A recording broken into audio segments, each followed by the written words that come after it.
मेरा हो मन स्वदेशी, मेरा हो तन स्वदेशी, मर जाऊं तो भी मेरा होवे कफन स्वदेशी।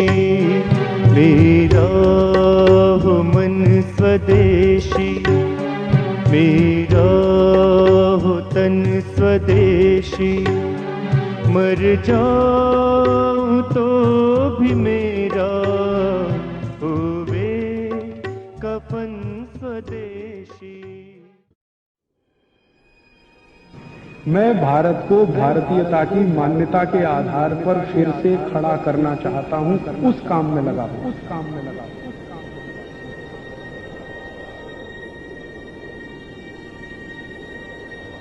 जब जब भारत को पापियों ने नष्ट करने की चेष्टा की है, तब तब भारत माँ की गोद ने ऐसे सपूतों को जन्म दिया है जिन्होंने भारत माँ की रक्षा करते हुए अपना बलिदान दे दिया।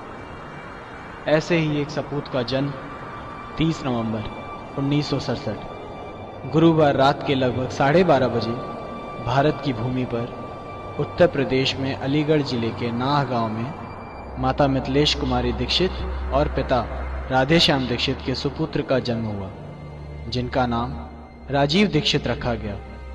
उनके परिवार में उनके पिताजी पूर्व बीडीओ ऑफिसर रहे हैं। राजीव जी के छोटे भाई का नाम प्रदीप दीक्षित है और बहन का नाम लता शर्मा। राजीव जी के दादा और दादी जी ने स्वतंत्रता संग्राम में अपना योगदान भी दिया था। राजीव दीक्षित जी का बचपन उनके गांव में गुजरा और उनकी प्राथमिक शिक्षा, माध्यमिक शिक्षा और उच्च माध्यमिक की शिक्षा फिरोजाबाद के पीडी जैन इंटर कॉलेज में पूरी हुई। राजीव जी बचपन से ही मातृभूमि के प्रेमी थे। इसके साथ साथ वह क्रांतिकारियों से बड़े प्रेरित थे। उनके अंदर क्रांतिकारियों के सपनों को पूरा करने की आकांक्षा थी। अपनी उच्च माध्यमिक की शिक्षा पूरी करने के बाद वे इलाहाबाद गए। वहां उन्होंने 1984 में अपनी बीटेक की पढ़ाई इलाहाबाद के JK Institute of Applied Physics and Technology में शुरू की थी। वे इलेक्ट्रॉनिक्स एंड टेलीकम्युनिकेशन में उच्च शिक्षा प्राप्त करना चाहते थे। तभी उन दिनों राजीव जी का भोपाल गैस हत्याकांड से पीड़ित कुछ लोगों से मिलना हुआ।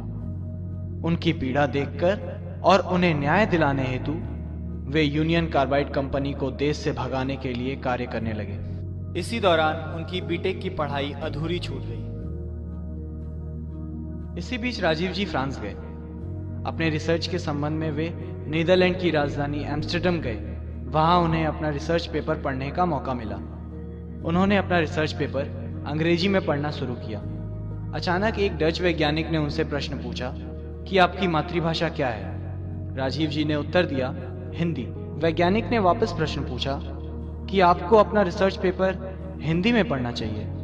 तब राजीव जी के पास कोई उत्तर नहीं था, क्योंकि उन्होंने कोई भी रिसर्च पेपर की तैयारी हिंदी में नहीं की थी। सन 1991 में डंकल प्रस्ताव के खिलाफ घूम घूम कर जन जागृति की और रैलियां निकाली।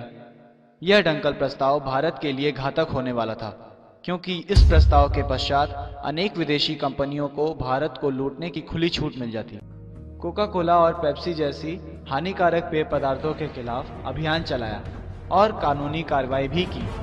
सन 1991 में राजस्थान के अलवर जिले में केडिया विल्सन कंपनी के शराब कारखानों को बंद करवाने में अहम भूमिका निभाई थी। इस घटना में गोलियां भी चलाई गई, जो कि उनके पास खड़े साथी को लग गई थी। फिर भी उन्होंने हार नहीं मानी। उन्होंने गांव वासियों को ऐसा प्रोत्साहन दिया कि अंत में उन्हीं की जीत हुई। सन 1995 में राजीव जी ने उत्तराखंड में टिहरी बांध के खिलाफ ऐतिहासिक मोर्चा और संघर्ष किया, जहां भयंकर लाठीचार्ज में काफी चोटें आई। टिहरी पुलिस ने तो राजीव जी को मारने की योजना भी बना ली। घायल होने के बावजूद भी उनका संघर्ष जारी रहा, परंतु अंत में भारत सरकार ने बलपूर्वक बांध बनवाया। यह बांध 2006 में बना। सन 1997 में राजीव जी के जीवन में एक नया मोड़ आया, जब उनका मिलना प्रख्यात इतिहासकार धर्मपाल जी से सेवाग्राम वर्धा में हुआ। धर्मपाल जी यूरोप में काफी वर्ष अध्यापक रहे हैं। उनके सानिध्य में रहकर अंग्रेजों के समय के ऐतिहासिक दस्तावेजों का अध्ययन करके देश को जागृत करने का काम किया और ऐसे दस्तावेज लोगों के सामने रखे जिन्हें लोगों ने पहले कभी नहीं सुना था, क्योंकि यह सारे दस्तावेज धर्मपाल जी ने इंग्लैंड की लाइब्रेरी से काफी मेहनत के साथ इकट्ठे किए थे। राजीव जी ने भारत में घूम घूम कर भारत का गौरवशाली और ऐसा सच्चा इतिहास लोगों को बताया जो पहले किसी को पता न था। सन 1999 से राजीव जी के व्याख्यानों ने देशभक्तों के बीच जागरूकता पैदा की और उनके बताए हुए रास्तों पर चलने लगे। सन 1999 में राजीव जी व्याख्यात योग गुरु स्वामी रामदेव से मिले। राजीव जी ने रामदेव के योग प्राणायाम को अनेक सराहा और उनके संपर्क में रहते थे। राजीव दीक्षित और स्वामी रामदेव के बीच हुए अनेकों चिंतन के बाद उन्होंने देश को स्वावलंबी, स्वदेशी और अंग्रेजों के कानून को हटाने के लिए योजना बनाई और अनेक योजना के बाद 9 जनवरी सन 2009 में स्वामी रामदेव और राजीव दीक्षित ने मिलकर भारत स्वाभिमान नामक एक संगठन का निर्माण किया। स्वामी रामदेव ने भारत स्वाभिमान में राष्ट्रीय सचिव का पद राजीव दीक्षित के कंधों पर दिया। 1 अप्रैल सन 2009 में भारत स्वाभिमान का उद्घाटन समारोह हुआ, जिसे आस्था टीवी चैनल पर सीधा प्रसारित किया गया। उद्घाटन समारोह में स्वामी रामदेव जी ने अन्य भारत स्वाभिमान के सदस्य जैसे वेद प्रताप वैदिक, देवेंद्र शर्मा, JS राजपूत, अजय गोयल उपस्थित थे और भारत स्वाभिमान उद्घाटन समारोह में पहली बार राजीव जी ने सीधा प्रसारण किया और पूरे भारत के सामने केवल 20 मिनटों में ऐसी जानकारियां भरी व्याख्यान दी कि सारे भारत से प्रेम करने वाले राजीव जी के चाहने वाले बन गए। इन मूर्ख नेताओं को यह नहीं मालूम है कि बाहर के बोतल के दिए हुए खून से कोई मरीज जिंदा नहीं बचता। अगर किसी व्यक्ति का खून बनना बंद हो जाए, अगर किसी देश में पूंजी का उत्पादन होना बंद हो जाए, तो बाहर की पूंजी लाकर किसी देश का विकास नहीं हो सकता। जैसे किसी मरीज के शरीर में खून बनना बंद हो जाए, तो बोतल का खून चढ़ाकर कितने दिन जिंदा रखेंगे आप उस मरीज को? आखिर उसको आज नहीं तो कल अपना खून बनाना ही पड़ेगा, तभी वो जिंदा रहेगा। वैसे ही पूंजी की जरूरत है तो पूंजी उत्पादन का तरीका बढ़ाना पड़ेगा, बनाना पड़ेगा, न कि ये कि हम भीख मांग के हमेशा पूंजी लाएंगे। तो विदेशी पूंजी पर आधारित ये देश बनाने के चक्कर में सारे दरवाजे खोल दिए। आजादी मिलने के 50 साल भी पूरे नहीं हुए, सारे दरवाजे फिर खुल गए। फिर से विदेशी कंपनियों का स्वागत है। ग्लोबलाइजेशन है, लिबरलाइजेशन है, प्राइवेटाइजेशन है। हजारों कंपनियों को बुलाया जा रहा है। हर एक क्षेत्र में उनको व्यापार करने का लाइसेंस दिया जा रहा है। जिन जिन क्षेत्रों में हम व्यापार करते थे अच्छा, वहां भी उनको बुलाया जा रहा है। पानी बेचने के लिए विदेशी कंपनियां आ गई, आलू का चिप्स बेचने के लिए आ गई, टमाटर की चटनी बेचने के लिए आ गई, आम का अचार बेचने के लिए विदेशी कंपनियां आ गई, डबल रोटी पाव रोटी बेचने के लिए, अंडरवियर बनियान बेचने के लिए विदेशी कंपनियां, क्रीम पाउडर लिपस्टिक बेचने के लिए विदेशी कंपनियां। साधारण सी छोटी छोटी चीजों से लेकर हर बड़ी चीज तक सब कुछ विदेशी बेचेंगे इस देश में, ऐसा माहौल बनाया जा रहा है। और उसी में GM फूड वाली विदेशी कंपनियों के लिए भी लाइसेंस दिए जा रहे हैं और उनको भी यहां बुलाया जा रहा है। जिनको बुलाने को दुनिया का कोई देश तैयार नहीं है, उनको भारत सरकारें दरवाजा खोल के बुला रही हैं। आइए हमारे यहां, जो करना है करिए, बस थोड़ा सा हमको पूंजी निवेश की जो जरूरत है उसमें पूर्ति होती रहे, थोड़ा टैक्स मिलता रहे और नेताओं को वाइंडिंग अप चार्जेस मिलते रहे, रिश्वत मिलती रहे, घूस मिलती रहे।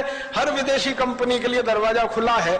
ऐसा लगता है कि भारत कोई खैराती धर्मशाला हो गया है जिसमें हर एक के लिए दरवाजा खुला है, सबको बुलने आने की खुली छूट है। इसके बाद राजीव जी ने स्वामी रामदेव की उपस्थिति में हरिद्वार के पतंजलि योगपीठ में अनेकों व्याख्यान दिया और लोगों को तथ्य के साथ देश में हो रहे भ्रष्टाचार और लूट का सच बताया। राजीव जी का कहना था कि एक अंग्रेज टीवी में कॉले ने ब्रिटिश पार्लियामेंट के हाउस ऑफ कॉमन्स में एक चिट्ठी लिखकर बताया था कि मैंने जो IPC अर्थात इंडियन पिनल कोड की ड्राफ्टिंग की है, इससे किसी भी भारतवासियों को न्याय नहीं मिलेगा और भारत सरकार उसी अंग्रेज के बनाए हुए कानून को आजादी के बाद आज भी चला रही है और इसी का परिणाम है कि आज भी 3 से 4 करोड़ केसेस अलग अलग अदालतों में पेंडिंग है और भारतवासियों को न्याय नहीं मिल रहा है।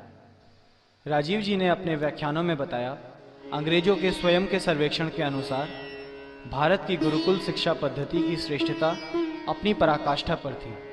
इन गुरुकुलों में छात्रों से अधिक छात्राएं हुआ करती थी, जिनके लिए अलग से अध्यापिकाएं थीं, और यह शिक्षा हर वर्ग के लिए समान और निःशुल्क हुआ करती थी। मैकॉले के अनुसार भारत को जीतने के लिए उसके चरित्र को तोड़ना सबसे आवश्यक है, जिसके लिए उसने गुरुकुल शिक्षा पद्धति को गैर कानूनी घोषित कर ध्वस्त करना शुरू कर दिया।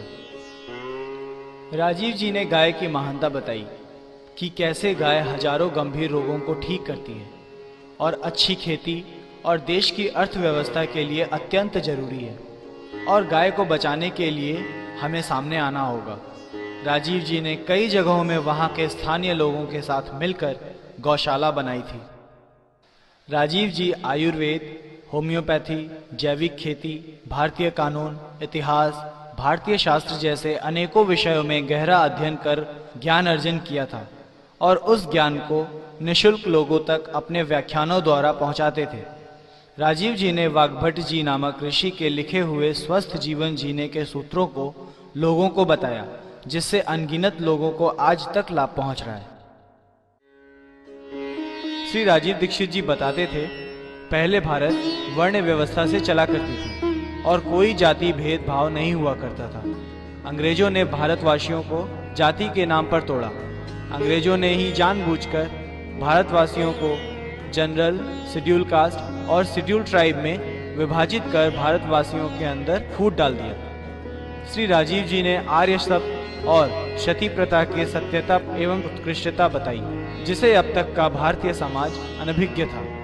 अंग्रेजों ने हमारे मनुस्मृति, वेद एवं शास्त्रों के साथ छेड़छाड़ करके उनका गलत रूप प्रस्तुत करके हमारे भारतीय समाज को उसकी संस्कृति के प्रति दिग्भ्रमित किया। उनका कहना था, अंग्रेजों के बनाए हुए सारे 34,735 कानून को रद्द कर अपने देश और व्यवस्था के अनुसार से कानून बनाना चाहिए, क्योंकि भारत का संविधान भारतीय नागरिकों के साथ बस एक धोखा है। भारत का संविधान अंग्रेजों का बनाया हुआ गवर्नमेंट ऑफ इंडिया एक्ट 1935, जो कि अंग्रेजों ने भारत को 1000 वर्ष गुलाम बनाने के लिए बनाया था, दुर्भाग्य से हमारे भारत के लोगों ने उसे ही भारत का संविधान बना दिया और बाकी के देशों से कुछ चुरा कर संविधान को और बड़ा बना दिया। भारत स्वाभिमान के लक्ष्य और प्रचार के लिए वे हरिद्वार से पूरे भारत की यात्रा करने लगे और लोगों को भारत स्वाभिमान का सदस्य होने के लिए प्रेरित करते थे। लगभग आधे भारत की यात्रा पूरी हो चुकी थी। यात्रा के दौरान जब वे उड़ीसा से छत्तीसगढ़ के रायगढ़ जिले में 26 नवंबर 2010 को गए, जहां उन्होंने 2 जनसभाओं को संबोधित किया। इसके पश्चात जांजगीर जिले में तारीख 27 नवंबर 2010 को 2 विशाल जनसभाएं की। 28 नवंबर 2010 को विलासपुर की जनसभाओं को पूरा करते हुए वे 29 नवंबर 2010 को छत्तीसगढ़ के दुर्ग जिले में पहुंचे। दुर्ग जिले में उनकी 2 विशाल जनसभाएं आयोजित थी। पहली जनसभा तहसील बेमेतरा में कार्यक्रम सुबह 10 बजे से 1 बजे तक चला। राजीव दीक्षित जी ने विशाल जनसभा को संबोधित किया। इसके बाद का कार्यक्रम सायं 4 बजे से जिला दुर्ग में निश्चित था, जिसको संबोधित करने के लिए वे दोपहर 2 बजे बेमेतरा तहसील से रवाना हुए। इसके बाद की घटना विश्वास योग्य नहीं है।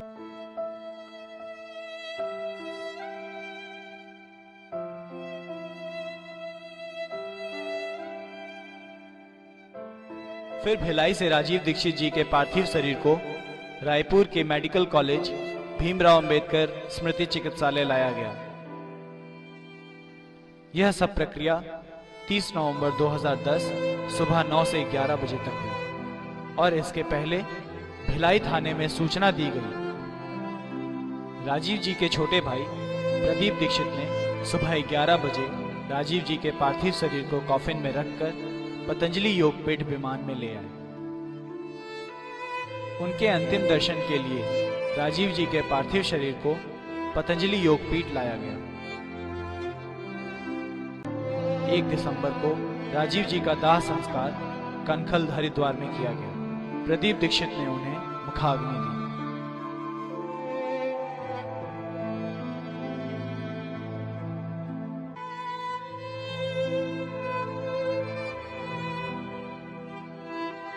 राजीव जी भारत के लिए बहुमूल्य थे। उनके अंदर अनेकों गुण थे। इनमें से एक गुण यह भी था कि वह सभी साधारण लोगों के छोटे बड़े प्रस्तावों पर गंभीरता से विचार किया करते थे और प्रस्तावों पर विचार कर उनका प्रचार भी करते थे। राजीव जी अपने अंतिम समय तक इस बात पर जोर डालते रहे कि राजा को प्रजा के अधीन होना चाहिए, अर्थात देश के आम नागरिक इस देश के मालिक हैं और सरकारी नेता और अधिकारी हमारे नौकर। जिस तरह यदि घर में नौकर मालिक की बात नहीं सुनता तो मालिक उसे कान पकड़कर घर से बाहर निकाल देता है, इसी तरह यदि कोई नेता या सरकारी अधिकारी नागरिकों की बात नहीं सुनता तो उसे बिना प्रतीक्षा किए हुए कान पकड़कर कुर्सी से नीचे उतार देना चाहिए।